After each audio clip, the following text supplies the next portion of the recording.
Hi there, I'm Kiva Stratton and welcome to Culture Snap. Today on the show, we've got John Safran, who's built a unique reputation as a daring documentarian and poignant comedian.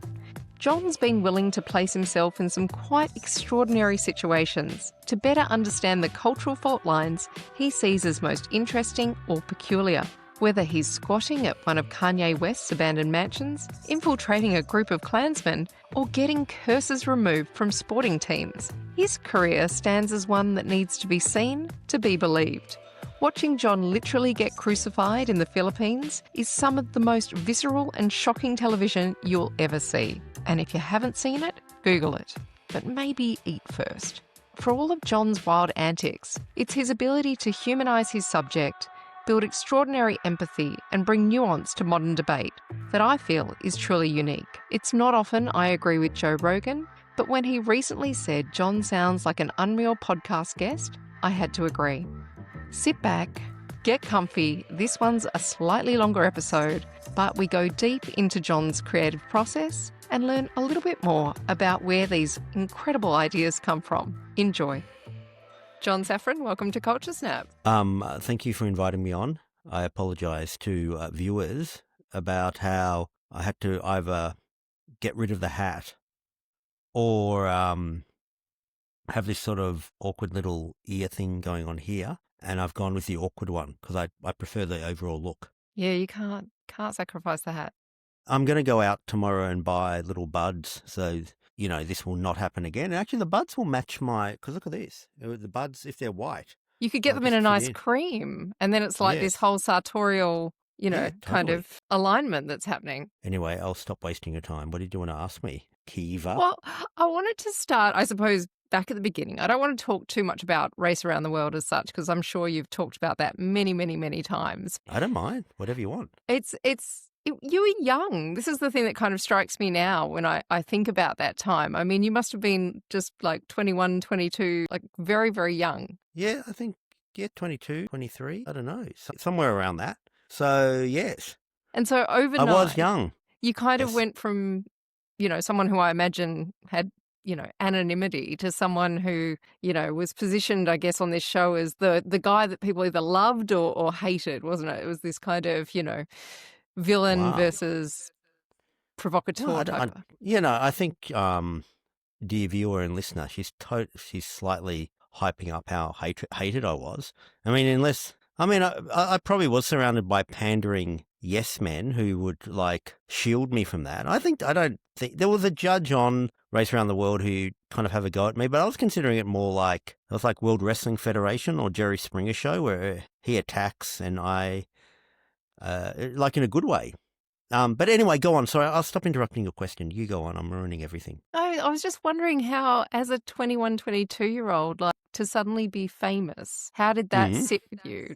How did you feel about that? I was fine because I was happy with the work. I wasn't, before I landed on the show, which had a documentary structure, we sent back little 5-minute documentaries every 10 days and traveling around the world separately. And I went with a gonzo type approach where I inserted myself into everything because I thought that was funny. But I really made that up on the spot in that. And what I mean by that is I never thought about being on TV or thought about documentaries until suddenly I had to produce them.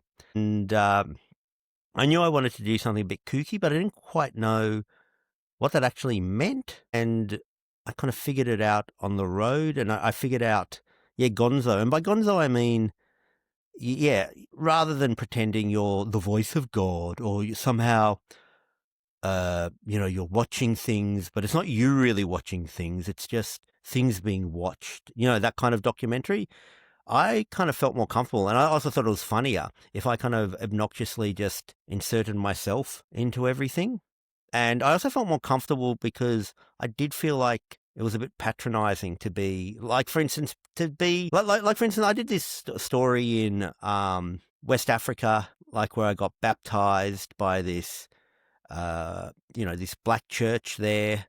And I get really involved in it, rather than observing this black church in the forest or whatever. That would have been, I'd feel uncomfortable with that.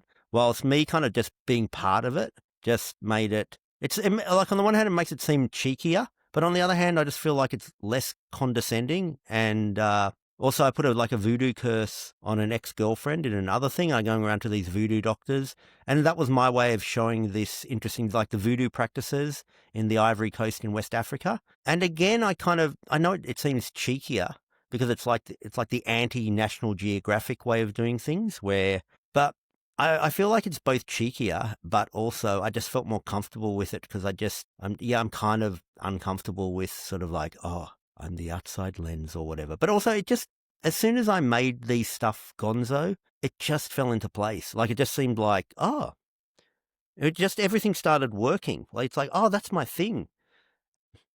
That's what I figured out on the run. And everything I've done since has kind of been a version of that where I'm in the real world and I'm investigating something of worth to investigate, and also often finding things that generally other people aren't covering. Like I'm not saying I need a Nobel Peace Prize or anything like that, but like everyone's like obsessed. Like you go to the Guardian and everyone's obsessed by the alt-right and the far right and things like that. That's like a relatively new thing. Like I was hunting down Klansmen in the woods where, like for books and stuff like that and docos, when part of the energy was people were like, what? How's John finding what? They're still Klansmen?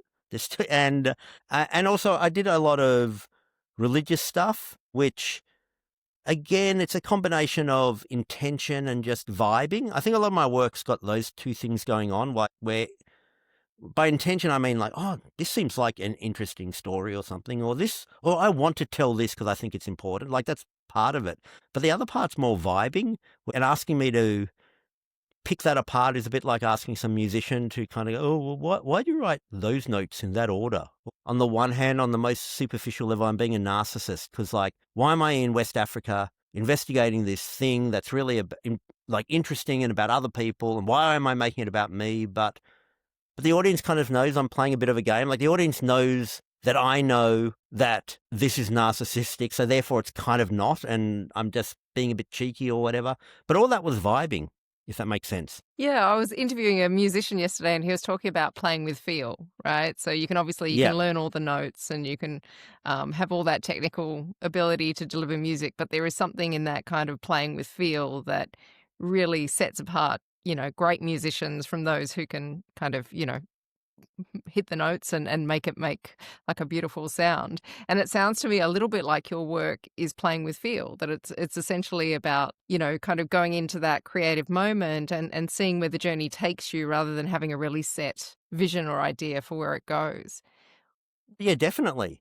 And so it's like the feel, it's like I am interested, I'm super interested in mysticism. And if I'd never got on TV or done any of this, I'd still be kind of reading about that. But there's like parts of me where I go, oh no, this is just going to be really strong for the piece, for me to interrogate this through the lens of mysticism or religion or whatever, because particularly in Australia, like, most people don't do that. Mm. And it's like amazing how, and so I'm kind of taking advantage, like almost like seeing an opening, like going, oh, well, that's not being covered, that dimension. So why don't I do it? And that will make my work stronger because other people don't do it. So again, this sort of balance of intention and just vibing. And I do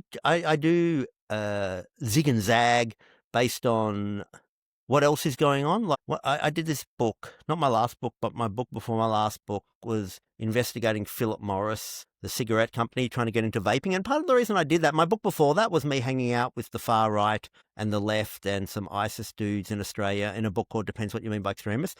But then after I'd done that book, it's like the world caught up with me and suddenly like everyone's writing about extremists and about race and racism and all these things. And I'm like, oh, okay, I better jump around to something else. Like I probably wouldn't cover a story if I couldn't figure out how to make it vibey and stuff like that. Like, for instance, when I did Puff Piece, investigating Philip Morris, like one of the hard things, or one of the challenges at the start was, how do I make it like a me? So like it got my idiosyncratic stuff. And because people aren't going to find it that interesting if I'm just furious that Philip Morris gives people cancer. It's like, yeah, great, John. Like, obviously, like on some factual level, that's true, but that's not enough. And so I had to figure out, I had to have like an other drive. And so one of the drives I had was that Philip Morris kept on messing with language. Like they put out a new cigarette, but they called it a heat stick. And so therefore they got around legislation banning cigarettes, even though this was a cigarette, it was just called a heat stick. And then it was even crazier than that. You couldn't even try to expose them without falling into their language, if that makes sense. So to talk about heat sticks, I have to call them heat sticks. I can't call them cigarette. And so I was the frustration over that, and they just kept on changing words for things like tar. They said, oh, there's no tar in this. It's like they just changed the word for tar, and they played around with the concept of the definition of smoke to claim that something wasn't smoke when it kind of was smoke. And so that was driving me crazy. And as soon as that became the thing to chase, then it became interesting, way more than like me going, oh, I'm just really upset they're giving people cancer or whatever.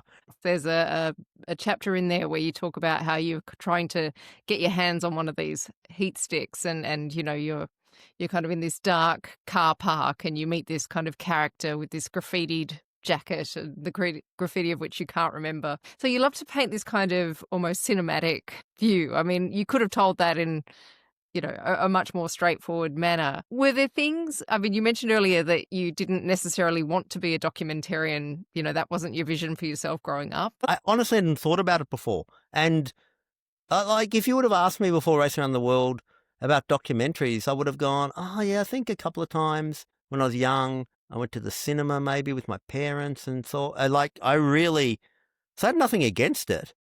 But you hadn't indulged in it by the sounds of it. Like it wasn't your favorite genre of kind of content, and likewise gonzo, as a form of journalism, it sounds to me like it's almost like an instinctive thing with you that you've just found that form is what feels most true to you. Yeah, but after I came back from Race Around the World, I had like a person say to me, oh, you've obviously read Hunter S. Thompson. I'm going, no, what? What?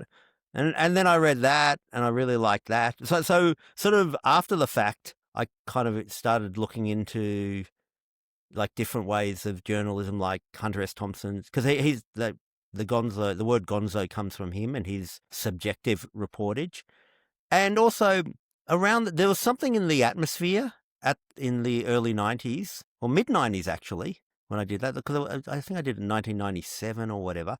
And when I came back, people going, oh, you've got to see, there's this filmmaker called Michael Moore. And he'd just done his first film at that point called Roger and Me, where he's chasing down, trying to find the general manager of General Motors for screwing up his hometown or whatever. But I hadn't seen that before I went on Race Around the World. But like there was this kind of revival of this slightly pranky but with subtext filmmaking. And then a couple of years after that, maybe 1 year after that, like Ali G became something. And then there were just all of us all over the world who, for some reason, were doing this thing, whatever, this sort of thing where you kind of tell stories and you might have a prank in it that's got like subtext. There was these other group of people, they were real activists called the Yes Men. There was this whole thing going on. Like it was very, there was something in the air,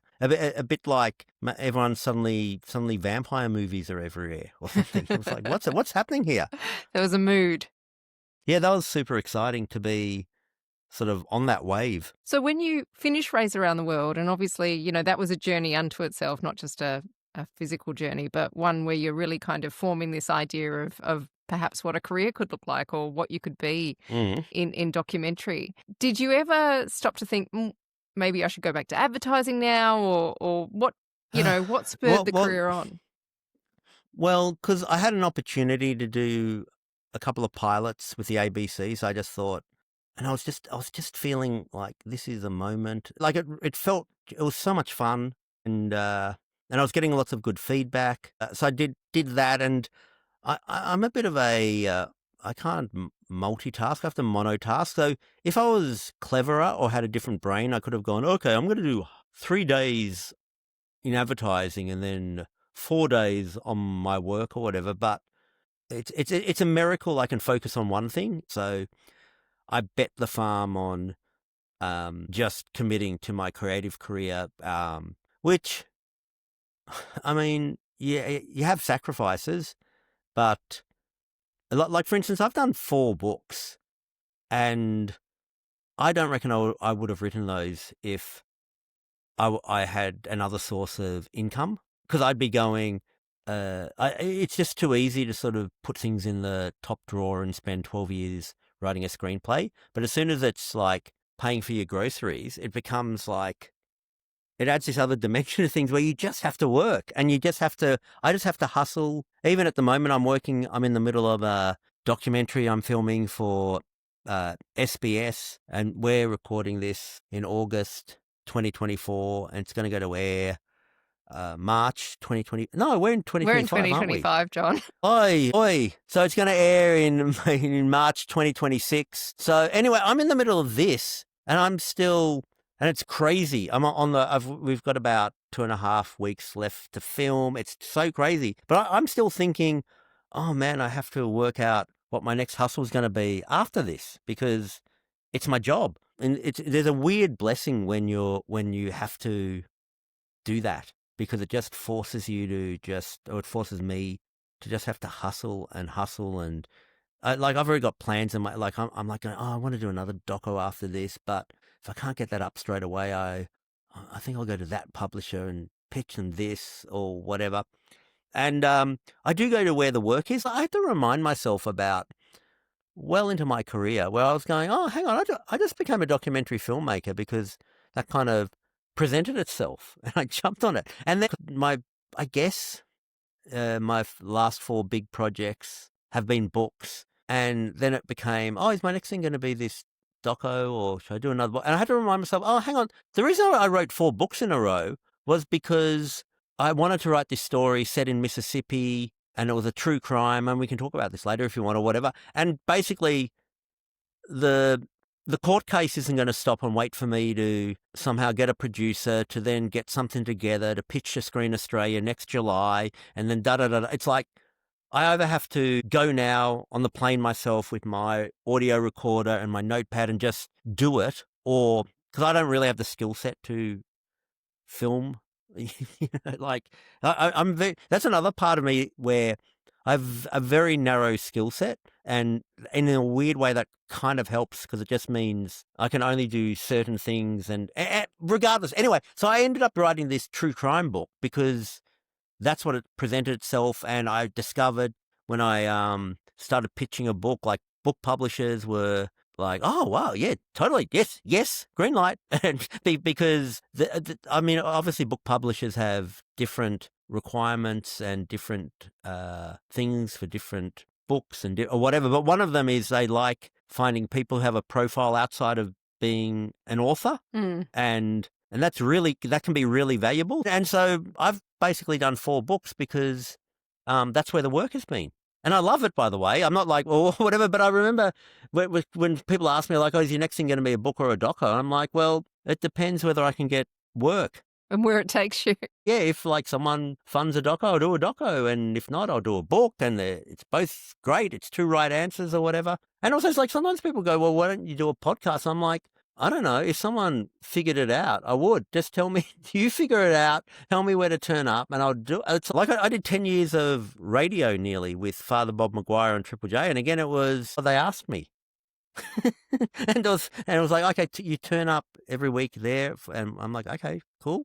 And done. So yeah, if you want me to do docos, like with my books, I really get the vibe from people like me that they prefer the audio book to the book, because they're like, because they can hear me. And I really get the sense that there are, amongst people who like me, it's like, well, it would have been actually better if you went around and filmed it, John. Like my last book, Squatting at Kanye's, like I definitely get the vibe people are like, well, yeah, why didn't you film Squatting at Kanye's or whatever? And I'm like, well, if a book publisher gives it to me, like, you can't write a book and be secretly going, oh, I'm actually filming this as a side project. That's my main. Yeah, it just doesn't. Yeah. Believe me, it's difficult enough. It's like to write a book and get that all right. So it'd be harder to get a whole film crew squatting as well, I would imagine. Yeah, and like all these things are just so involve such just what do you call it? Logistics and expenses and everything like that. And I've worked out how to do a book on my own, like being everything, but I can't do a doco on my own. And it's actually been super fun filming this doco, which I've been filming for a couple of months with SBS. And oh God, it's just so much. I just love working with a crew and it's both just fun not being on your own like a hermit going crazy, but also just being stress free. Like I can just walk around and some dude puts the sound guy puts the microphone on, and I'm not stressing out like I am when I'm writing a book and I'm recording, and You're not holding it all yourself. so yeah, it's just so relaxing, and it's in a manner like it's really stressful in all these other ways. But yeah, I'd love to do another doco ideally after this, but I think I just wish surely there must be like one really rich person who will just go, okay, hey John, yeah, just put an ad for my car dealership at the front and I'll give you this money and just, and I'll get an executive producer credit and yeah, just do it. Because my docos, if you're that rich person out there, my docos aren't that expensive or anything. Like, like they're expensive. Like you can't lowball me, but they're not that expensive. Well, I think that's the call to action, isn't it? Yeah, if you're whining, oh, why doesn't John do more docos? That's fine. But if you're whining and you're rich, there is a solution. There is a solution to that. Anyway, there you go. Do you like my pitch, Kiva, to your? Because I looked at the flow graphs of your audience. They're all ABs. They're high earning individuals. Well, there probably are a few high earning individuals with a good moral compass. So I think we can throw that out there and quite a few. Even if you've got a bad moral compass, this is a way to of whitewash your. Because that's the thing. If you're doing something that's like you're feeling guilty about how you get the money, this will assuage, if that's the word, your guilt. And I won't ask questions. I'll just. So you're going to be a gonzo journalist for hire, basically, and you can go and investigate. I mean, this could be a whole other service line. You could be investigating, as almost like a kind of commercial advantage. You could just kind of hire you to go in there and expose the competition. Now, some people will be listening, won't they? But if you're listening, you should just check out for a second what I'm wearing on the video version of this. This is what I've been wearing for my whole doco. This is the outfit. This is the outfit. This is me doing my SBS documentary. Oh. So I because it's And are we allowed to know anything about it, or is it just all? It's looking at free speech and censorship and offence, the state of it in modern Australia. And the name of the project, don't you leak this before September 3rd. Hey, I kept Kanye's secret for a year. I just want to. That's when the SBS upfront is. So it's called Shut Your Big Fat Mouth, John Safran. Exclamation mark at the end, and brought to you by the good people at SBS. And it's a look into censorship. Great. Yeah, look into free speech and censorship in contemporary Australia, modern Australia. Fantastic. So, and it's kind of, we haven't edited it yet. I feel like there's hope. Like, we still got a few things we have to hit to bring it on home. But I think because I've really learnt with this that because it's such a sincere conversation, like people can tell I'm invested in the discussion, I think. And so it's kind of sincere, even though it's kind of fun and I'm being cheeky and all that stuff like that. Because of its heart, it's sincere. Probably like a really sincere question. I think that really helps things along. It's a bit like if I love watching things like car repair shows, but not because I'm into car repairs, but if the guy's obsessive about it. So you like that kind of passion, the focus. Yeah, I like the passion. Yeah. And you can really be into any show if the person's sincerely passionate about it. And anyway, I don't want to jinx it, and maybe don't. Maybe it'll end up being a car crash in a bad way, as opposed to a car crash in a good way. Because I'm absolutely in for a car crash in a good way with my work. And if it's a car crash in a bad way, it will be a bit like, oh well. But it won't. The problem is it can't. I think with some stuff, if you it's a bit mid, to use that term, I think it just kind of goes away. But because the topic's so heated and because the issues I touch are so, explosive, because you just think of some of the things that people say are being censored these days, and we freaking, if you're thinking like, oh, I bet you John's not going to go there. We've gone there. So it's like people will be out to get me. And so the only thing that will protect me is if it's like funny and interesting, I guess. And I don't know that yet because I haven't seen the edit. I think your reputation is more that you will go there, John, not that you would go there. Yeah, that's right. Yeah, for sure. I think, But, that would be more the brand. But I'm interested in the sincerity because I think this is something that allows you to enter into spaces and immerse yourself into a lot of things that perhaps, yeah. Other people would have doors slammed and kind of not be able to get there. All of your books, your documentaries, all of those things, there's kind of this common thread where you often put yourself in really like quite precarious situations. First, I want to know, are you ever aware in the moment with a sense of like fear as to what could go wrong in some of these? Or do you have just a confidence that you're going to be okay? It's not really a confidence. I think there's a number of things, or at least two things. One is I do, like, just say you're speeding 10 kilometers over the speed limit, right? You're not thinking, oh, this is the time. The consequence of this is I'm going to be a paraplegic for the rest of my life. You just don't think that. You just think this bad thing is not going to happen, or you just put it to one side. So, yeah, when I'm knocking on the door of a Klansman in a forest in Mississippi, I just think this is going to be the time when I'm not going to be lynched. Like, I think it's going to be, I delude myself it's going to be fine. And sometimes a bit later, I'm like, yeah, that wasn't a good idea. Like, yeah, like when I squatted at Kanye's, it wasn't until I got back home to Melbourne where I was thinking, Because they have guns in America, lots of yeah, them. they've got guns in America. Yeah, you're right. But or even like just the cops coming, it'd be like, oh, maybe this is one of those things where they ring up the Australian embassy and stuff. So there's sort of that whole level to it where I delude myself. I don't really think about all the angles until later, or the danger angles. And the other thing is like, first of all, just my creative desires. I'm like, no, I want to do something good, and this is what I have to do to make it good. So I've got that going, and I definitely have almost like independent of the creativity. I do have a bit of a work ethic on these things where I'm like, I have taken this money, and I am responsible for getting this project done. Like, I just don't think I have an option of not coming back with something where I've tried really hard to make it strong. And I will literally think about, like, for instance, my SBS bosses who've greenlit this, or in Penguin Books, my editor who's greenlit this, and I'm just thinking, that's who I feel responsible for. I'm like, I cannot face Nikki at Penguin or Bernadine at SBS or I'm whoever. sure very lovely people. It's not that you're afraid of them. I can't. No, I'm not afraid of them, but I'm like, well, I kind of am. But I'm like, I just think I'm like way more scared of them, or just feel way more responsibility, and also feel like I can't disappoint them way more than I'm scared of the Klansmen. So, and I remember one of the first times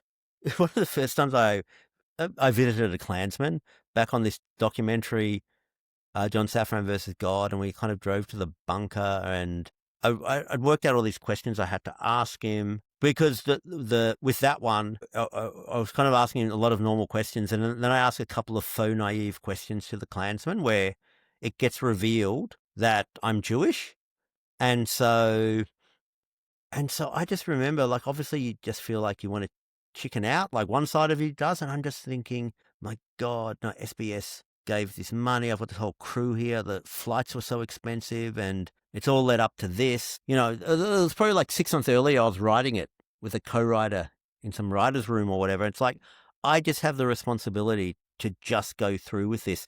And also, just to annoy my enemies, if I have any, that me pushing through actually creates this kind of good creative energy. Because unlike, like, just say with Borat or Ali G, like, he's the Sacha Baron Cohen, he's super confident, and that's the joke or something. Whilst with me, often you can tell I am freaking scared.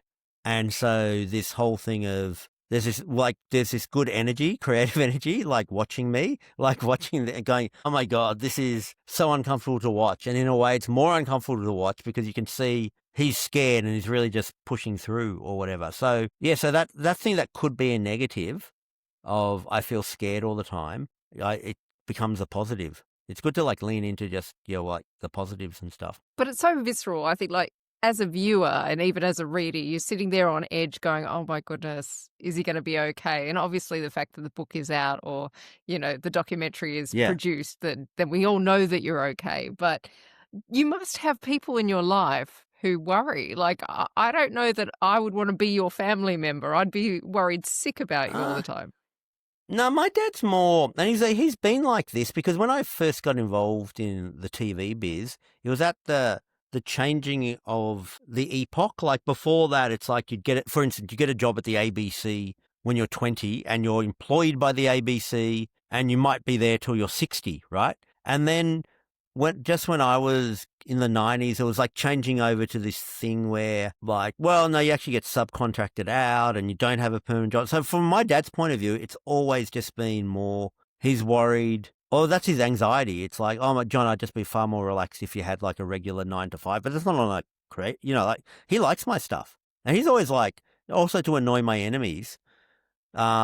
Like my dad's proud of my stuff. He always tells me, he goes, oh, man, that's really fun or whatever. And he goes, John, I don't know how you do it. How have you sustained a career like this? I'm just baffled, not baffled in a bad way, but he's going, it's so hard. He's really aware that in the arts, it's kind of hard to sustain a career. In this SBS thing, again, I haven't seen the edit yet, but about this whole thing of being nervous and pushing through just helps with the work. Hopefully, I don't want to jinx it, but I filmed this thing a couple of days ago, and it's these threats this person has received because of what they've done, and they're spooling through all these death threats, and there's all these like they're really horrific, but there's also lots of like really the worst of the worst words, and I'm sitting there and we're reading them together, but I'm like too scared, not scared, but I've kind of go, oh, it's kind of like I don't want to say the swear words or the slurs or whatever, so I'm reading them, but at the last moment I pull back and go, oh, that's the C word,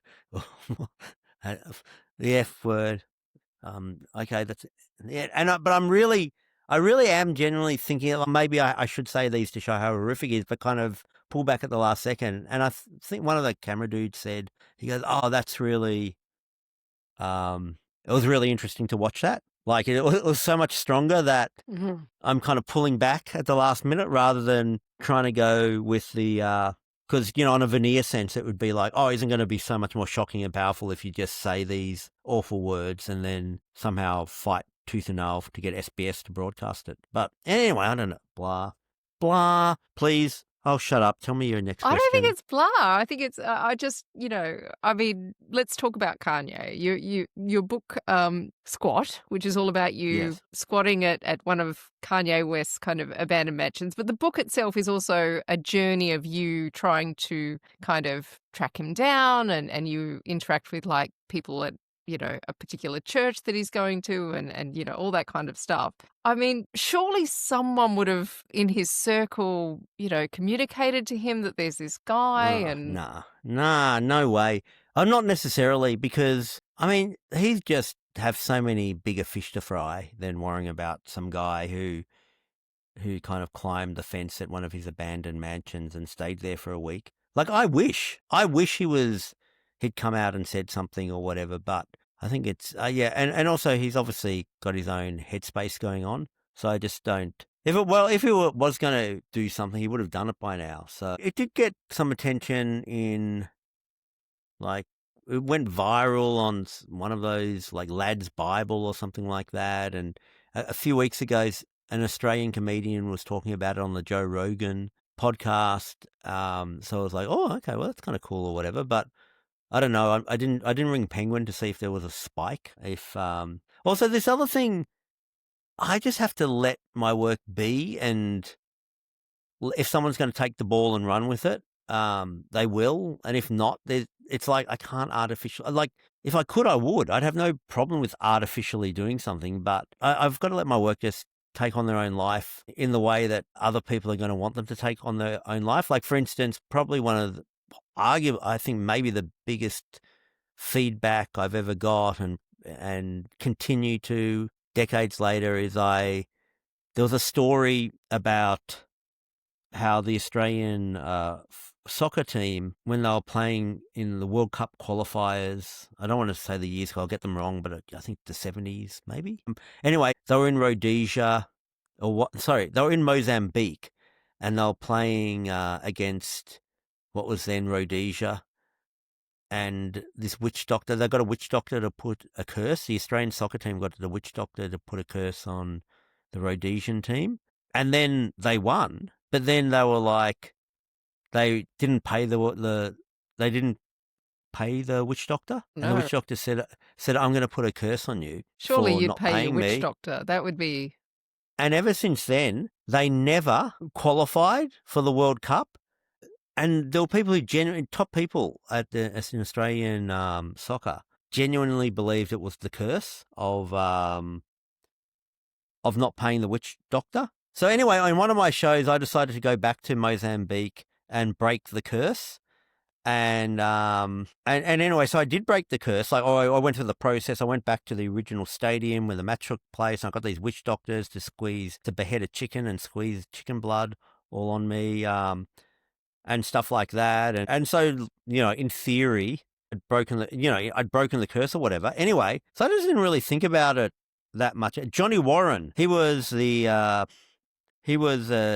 coach of the, he was involved with the Australian soccer team then, which then became known as the Socceroos. Anyway, and very much respected, top guy. He was the one who absolutely believed that there'd been a curse. And so I got to run the story on that, because with a lot of these things, it's like all you need is someone else to sincerely believe it, and then it's kind of true or whatever. Anyway, after I took the curse off, so this is whatever, like 20 years after the curse went on, and they never qualified in any of that time. And after I'd got the curse off, and I'd kind of forgotten about this, but then the next World Cup, Australia qualified for the first time, and I woke up and there were just dozens and dozens, maybe even hundreds of messages. Wow. I was all confused. And it's like, you broke the curse, you broke the curse. And then ever since then, there's so many newspaper articles that bring it up.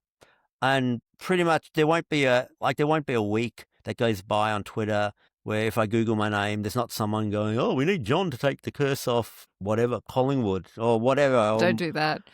Yeah, and all that kind of jazz like that. And it's its own myth. I love that stuff so much, where I've got like a story that's kind of gone out into the world and become part of this, I don't know, just part of lore, LORE.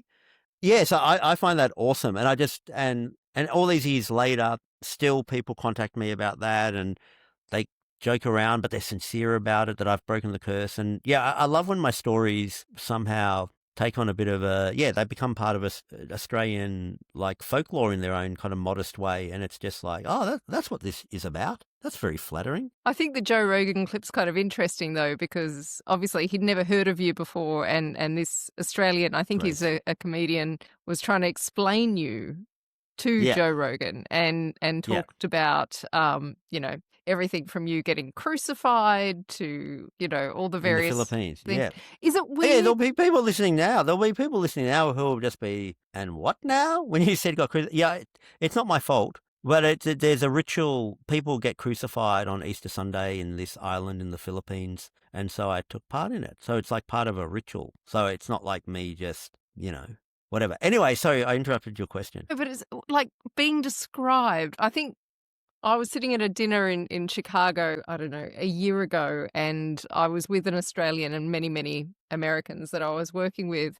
And you and I had just caught up, and you'd told me about the book, and I said, this guy's crazy. You've got to kind of see his work. And then it's like, well, how would you describe him? And I'm literally trying to describe all of the things that you've done over the course of time, with this one other Australian backing me up so I don't seem like an absolute crazy person. And I've just got these are pretty out there creative people, and they're all just looking at me like, is she on drugs? This person cannot exist. This is just not real. It was like I'd created some urban myth of who John Safran is. So I mean, when someone described you to Joe Rogan, who, maybe he should be featured in your kind of censorship documentary, but, when someone's describing you like that, is that not wild to you to go, yeah, I have kind of done a crucifixion? No, I am proud. Like I've still got a couple of decades left in me in my work or whatever. But yeah, like when I was, uh, a young teenager and up until in my early years of uni, I was into this like slightly kind of, well, it's like this kind of countercultural, strange stuff where, yeah, like I said, like Abby Hoffman or just even like mainstream subversive stuff like Mad Magazine or something. And I'd always be like reading something and this was the old days, kids, before the internet, where you had to like exert a bit more, like things were far more mysterious. Yeah, and things that were mysterious, like for instance, you'd walk past the Church of Scientology and you'd had heard things about how, oh, they've got this secret law in there, and it's like they believe in UFOs, but you just don't know. There's nothing you can do about it. And like, now you can just Google it and stuff like that. So I'd always be going into strange bookshops and reading about, getting books on the esoterics and the secrets of the Freemasons and stuff. And anyway, I was just kind of like into that kind of fun stuff. And also, I really like creative stuff, whether they were books or films, where they were countercultural, but not like overly heavy-handed, like trying to make a political point, for instance. Like I like lots of the things were political, but it was more a bit adjacent and stuff like that. Like a good example of that would be like hip hop, back in the late 80s, where it's political, but not in this, just in an adjacent way and stuff. Anyway, I always like that. But what I'm getting at is like, yeah, I am pretty proud that I've ended up being, in my own way, like that world. That I've gone on all these gonzo adventures and I'm still just having fun and it's still working. Like right now, I'm in the middle of an SBS shoot that's crazy, and I always like leaning into just doing stuff. I don't think too, like for instance, King Gizzard, the band, their director contacted me and said, "Oh, we're thinking, will you be in like in a video clip and you've got to play some guy who's woken up or he spent a whole night out taking ecstasy and now he's just dancing around the city and whatever." And I'm like, "Oh yeah, cool. Like I've never acted before, but cool." Why not? Like, like leaning into things. And this, I'm definitely jinxing this because this could be a train crash. In this SBS doco, we're filming a few little skits and yeah, I guess what I'm saying is I'm kind of up for things, especially, I'm definitely not so much in the real world or whatever, like, but when it comes to work and creativity, I think I'm way more up for things than a lot of people. Like, I'm like, yeah, I don't know how this is going to work out. I might look like an idiot, but I don't know. I kind of trust you, director of the King Gizzard clip, or I guess I should trust you. And yeah, I like doing things where you kind of, put on a bit of a show. Like, I don't like to be, I think I already come across as super sarcastic, even when I'm not trying to be. I just come across like this. So I don't feel like I have to, I try to run the other way when it comes to things like that. And by that, I mean, I try to like throw myself into things where I'm vulnerable and I'm going to look like an idiot if it doesn't go right, or I'm probably going to look like an idiot even if it does go right. And I kind of, I like kind of jumping into things where you sort of risk being a fool, because it's kind of like, why not? and when it works, it works. And It's a different kind of description, isn't it? But okay, you say you've never acted before, so you're saying Music Jamboree was not acting? Well, you see, well, first of all, the guy from the King Gizzard clip, he said, "John, I think you're going to be good at this," because I was saying to him, I was going, I'm happy to do that. I really was saying to him, I'm going, I'm happy to do this, and this sounds good, but you got to understand, like, I might ruin your clip. And they were shooting it on film and everything. You know what I mean? It wasn't like, and he's like a proper director. Like, it wasn't some thing. I just said, listen, I'm happy to do this if you think, but you have to know I'm worried I'm just going to ruin your thing. Like, I don't know how to dance. Like, the whole thing is like I'm dancing crazily. And there was what's his name? Is it that Fat Boy? There's that Fat Boy Slim clip where what's his face is dancing, where that famous guy's dancing around. What's his name? People listening are going to be screaming out his name, going, "How can you forget his name?" I know. But anyway, so I was feeling like that might be a bit of a reference point. I was going, yeah, but that guy knows how to dance. Like, that's what I was thinking. I was going, that Fat Boy Slim clip works because what's his face? Here, I'm his name is going to bother me now. This is really going to. Yeah, I know. I'm typing in Fat Boy. Please Google it. Please put us out of the misery.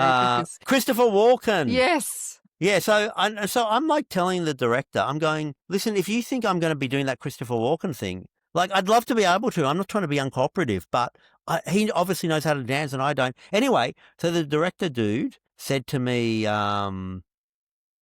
he said, John, when you went to America and got exercised, because I got exorcised by this Yes. Christian dude. And he kind of hypnotized me or something. Like he managed to make it work. So he either did exercise me or he hypnotized me. I don't know what. But I'm like, he's hitting me with the Bible. I'm kind of flapping around the floor and stuff. And the director, he's going, John, when I saw you do that, I was like, oh, no, you can do this. And I'm like, oh, okay, sure. And then with that as a reference point, I was able to use my muscle memory from being exercised to being to dancing around the Melbourne buildings, acting as if I was had spent all the night on ecstasy. There was no ecstasy taken, by the way. Well, that's So disappointing. that made me really good. So you really had to But act. I really had to act. So anyway, basically, I don't even know what I'm saying. I'm up for things, and I love it. I really love it. I love kind of doing playful things that, if I trust the other person, and even if I kind of only half trust them, I'll be kind of okay. I'm up for that. So tell me about the hip hop. Where did this begin? And who was it? Like, who was the hip hop artist that really drew you in? Someone once said to me recently, they said that I'd either really enhance their life or ruin their life. Oh, yeah, it was like an Australian author, a younger Australian author. He said, oh, John, I used to watch your stuff when I was young and I just wanted to like go out on adventures like you. And so therefore I decided to be a writer that goes out on adventures. So thanks for ruining my life. It was basically saying how hard it is to be in that thing. So hip hop ruined my life or benefited my life because I just loved the storytelling aspect of it. Because most songs didn't have, obviously there's some songs that have a beginning, middle and end, but hip hop back at late 80s and early 90s, I guess, it had like this kind of literal storytelling. I was like, oh my God, this is great. And I might be able to do this myself because I just have to write it down. And I can't sing, but maybe I can talk and stuff like that. And I just loved how you had to decode rap. Like the storytelling was, like you had to be awake and not take things literally and just go, oh, that person's being playful, they're not being serious, or they're telling a story this way. So for instance, the offensive aspect of some of hip hop, like gangster rap, where it's about doing drive-bys and shooting people, like that's quite challenging when you're young. And then you kind of go, oh no, but they're not like literally saying go down and shoot people. What they're doing, they're trying to tell a story and paint a picture of a world that I'm not part of and stuff. And that's the way they're doing it. And in storytelling, someone can be a character and it can be a bit ambiguous. Is the person telling this story, are they playing a character or are they playing themselves, or is it a bit of half of both or whatever? So I really liked all that. And I loved how, like for instance, a lot of early rap was a lot of bragging about how rich they were. Mm. And then I kind of managed to decode that of like some of them at least were not from rich backgrounds, and that if you're not from a rich background, you're not necessarily going to like want to over romanticize being poor. Like that's a luxury that middle class people have, if you know what I mean, where it's like, oh, I'm gonna really kind of over egg how much I've struggled. Whilst there's not, and obviously different people have different attitudes. I'm not saying everyone's like this, but obviously for some people, like when if they've grown up and they've been in not the great economic situation, like there's a bit of like, well, I've got a bit of shame, not that they should, but they might be feeling that, and they're going to be expressing themselves and over egging that they're rich and they've made it and everything. So that's an example of how like you have to listen to it and be alive and decode things. And so in that case, it's like these young men, in this case usually black in America, bragging about being rich was actually telling a working class story, if that makes sense. And I kind of loved how that was just so much more interesting storytelling than, say, reading some political tract in university about, I don't know, the communism or something, or like The communism. communism. I much prefer like art that in an adjacent sense kind of tells you stories about things and tells you a story about politics rather than, reading some tract about the communists and the capitalists and stuff like that.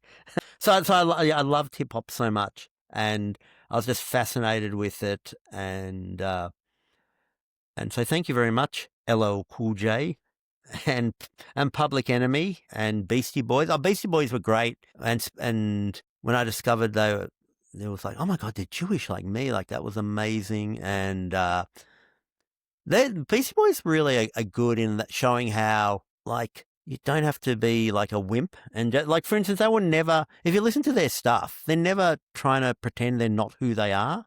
So they're not like, and it just works compared to with like some other white rappers. Like for instance, the Beastie Boys were just like, oh no, we're listening to punk and we're listening to hip hop. So now here's our music, and some of it's a bit punk and some of it's a bit hip hop, and blah. And it was just so honest, if you know what I mean. Like it wasn't like, oh my God, let's not put any of the punk in because we want, we want to pure hip hop or pretend something.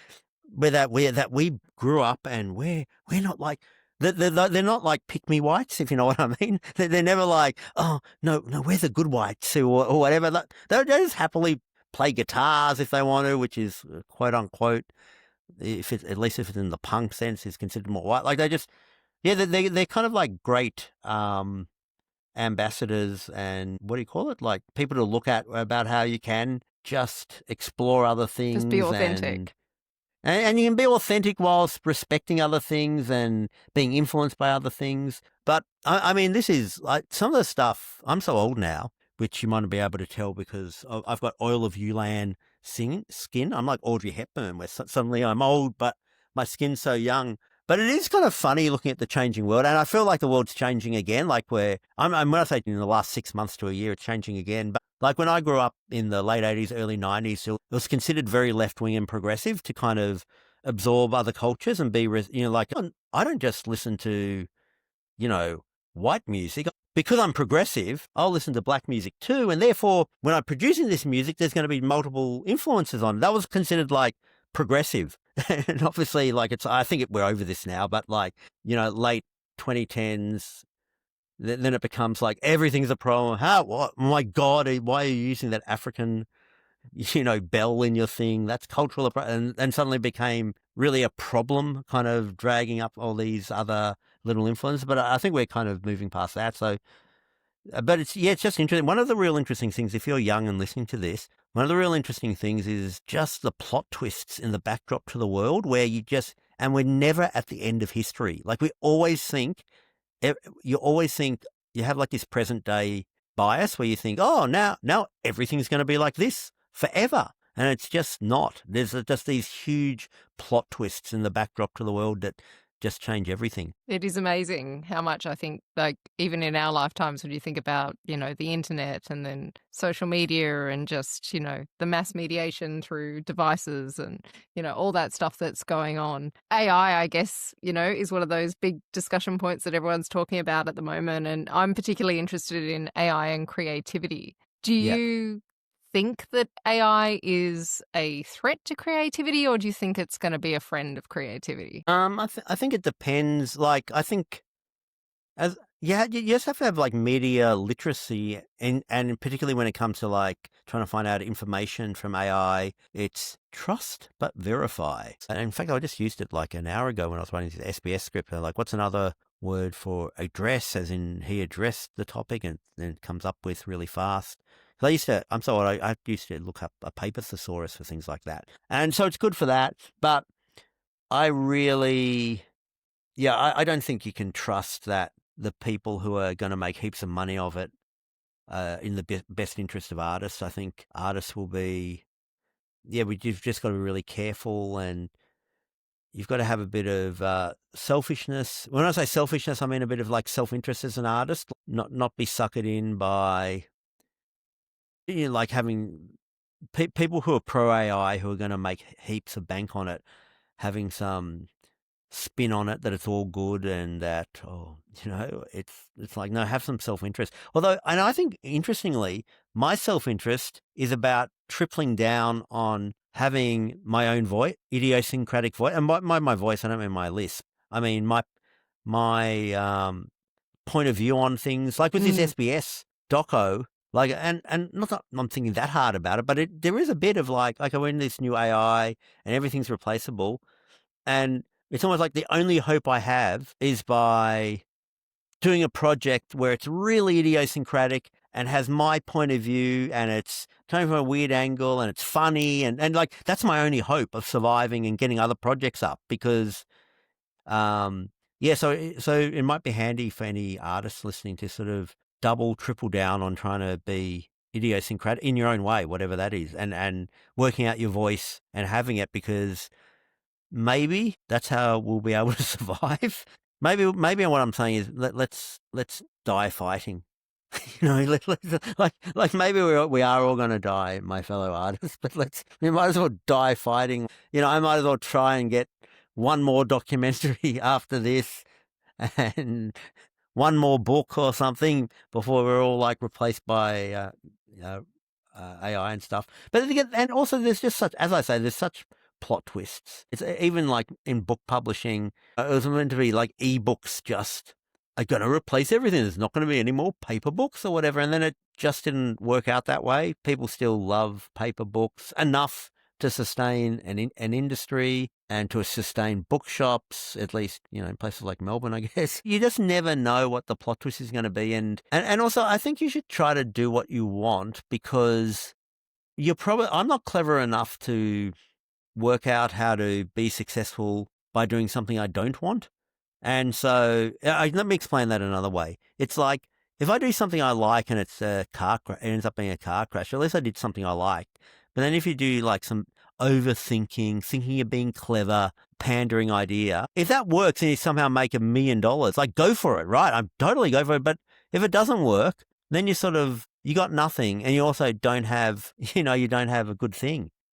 And also you find out you kind of win in different ways. Like in Australia, maybe not for younger people, but slightly older people, like there's all these stories, as you'd know, like talking in America with your friend, they go, oh yeah, and John got exorcised and in America got no, took it. Want to make a bet? I don't know it. Want to make a bet that the evening I got exorcised on television on SBS in whatever it was, 2005 or something like that.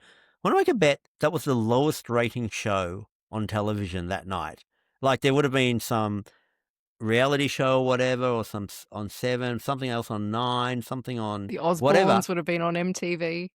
Oh, well, that's a cool one though. But what I'm saying is like who cares? Like somehow like I can still get work, even on a practical sense. Like I can get work now because I did those things, and like it just doesn't matter that it was the lowest rating thing on television. Like in this other way, it's like that's what the memories of that and the storytelling of that is why I can get books up at Penguin or can still get a doco up at SBS. So so just try to do what you like. Is that inspiring? I mean, think about your career, for instance. Had those things just gone out in 2005 on SBS, and it was 1985, you would have had to have been sitting there to have watched it. And had you not, it would have been maybe a few of your friends telling you about it. But today, the very fact that, my daughter can go back and see Race Around the World and just has to go on YouTube and,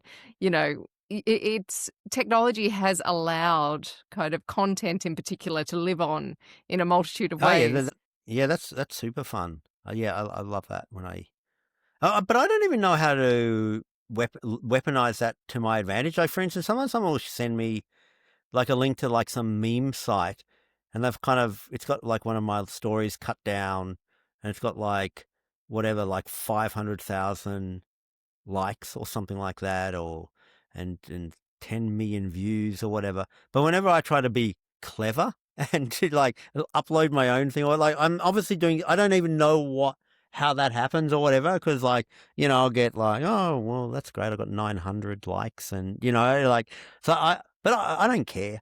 It's just like, I can only do one thing at once. And so I can't do this documentary for SBS and then also try to figure out how to hack the algorithm. So when I upload my own work, it kind of, I'll somehow just hope that magic happens some other way. I think when it does happen, it happens from the people organically. I think that's the thing that you can't, you can't kind of create, even if you want to, right? It's just those kind of organic moments that you never really know when something's going to go off. But what is interesting is that your back catalogue now exists in real time for anyone who wants to go on that adventure and kind of check it out. Speaking of, when it comes to your back catalogue, is there anything that you look back on now and go, oh, maybe I pushed that a little too far, or I probably wouldn't do that again today? Is there anything that you...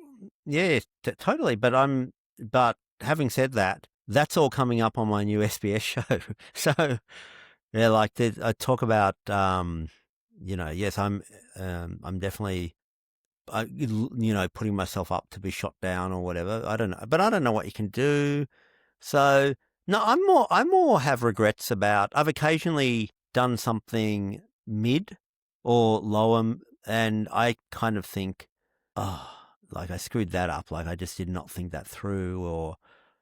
That was so I'm way more thinking about things like that. And I don't beat myself up, but I'm just like, how do I avoid that again? And also the things I feel guilty about are usually not really topics or, oh, he was offensive about this or that. It's not really that. It's that. And I try not to do this anymore.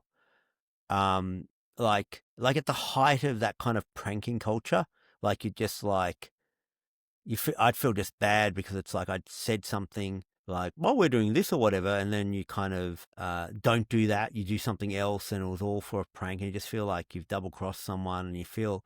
So it's more like this human guilt rather than like, oh, I shouldn't have said that offensive thing or whatever. So I do feel bad about that. And so weirdly, I'm becoming more and more ethical about things like that when the world's becoming less and less like now everyone's like secretly filming each other and secretly taping, sort of like everyone,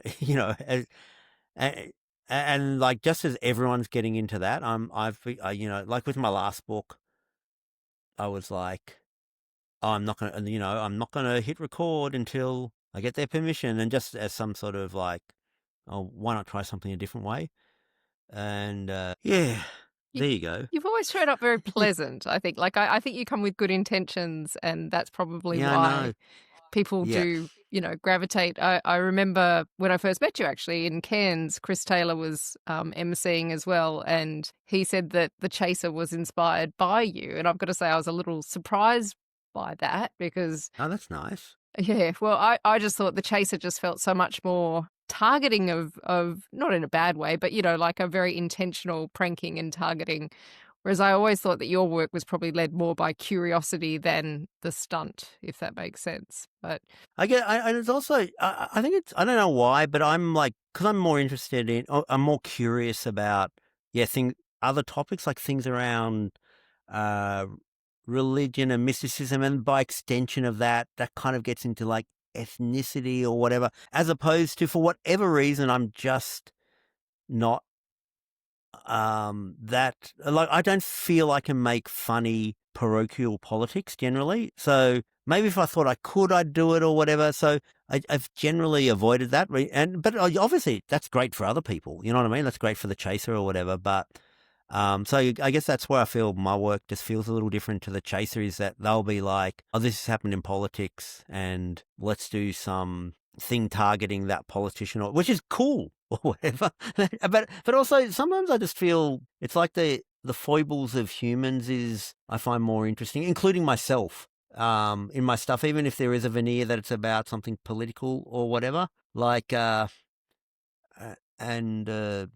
that makes any sense. It does. I think you really love people, John. It comes across that you actually care about people. And oh, that's nice of you to say, but let's not over-egg it too much, because then I don't want to ruin your brand. No, someone listening will be going, well, hang on. I was willing to give John a free pass up until it was over-egged that much that I have to bring up this. You know what I mean? But like, for instance, I once pranked Ray Martin, who at the time was a really powerful, probably equal first place, if not first place, the most powerful person on air in Australian TV. And his TV show got in trouble for doing door-stopping people, and it was seen as really in some occasions bullying and unethical.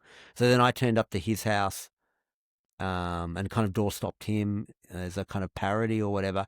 And he got really angry and he did all the things that people do when they were confronted by a current affair. Like suddenly he grabs me by the collar, a bit like victims on a current affair grab the reporter by the collar. He put his hand over to try to block the camera, just like.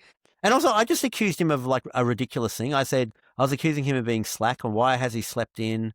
Because his show would accuse unemployed people of being slack and sleeping in or whatever. Anyway, so I said, what do you do still at home? It's 11 o'clock in the morning, Ray. Decent Australians, hardworking Australians are all out at work, or you're still loafing about at home. Anyway, so he starts defending himself, of course, and by going like, listen, John, I worked till midnight last night. You can ring them up on, and like, I'm like, this just shows how you can make someone sound guilty of something. Like clearly he works hard. But I've somehow made the host of a current affair do all the things that a victim of a current affairs does, and I falsely accuse him of something, and he seems guilty, and he feels the need to kind of fight against this. And so my thing was more about that, like, wow, how much must the other people who look guilty maybe not guilty, or it's more complicated if you can make the host of a current affairs look guilty. But I wasn't like, I thought he did the right thing by throttling me, if you know what I mean. Like straight after that, the ABC lawyers looked at him. One of the first things they go, John, we have to say this. Do you want to press charges because he like throttled you or whatever? And I'm like, it didn't cross my mind. And I was just kind of going, well, kind of was annoying him. You know what I mean? Like it'd be a bit It was a little bit deserved. Yeah, it was a little bit deserved. But that was kind of like a thing where like some people took it to be like this real, like take down Ray, and Ray's a bad person that he did this to. And it's like, I don't feel like he's a bad person. I just kind of feel like maybe he just did the normal thing that a human would do. And maybe other people who look guilty on a current affair have just done the normal thing that not guilty people do. I know, but you did that at a time when people probably didn't have a lot of empathy for the people on a current affair. So there is something in you that does care fundamentally for people. Yes. Yes, I love it. I'll take it. Thank you. John, thank you.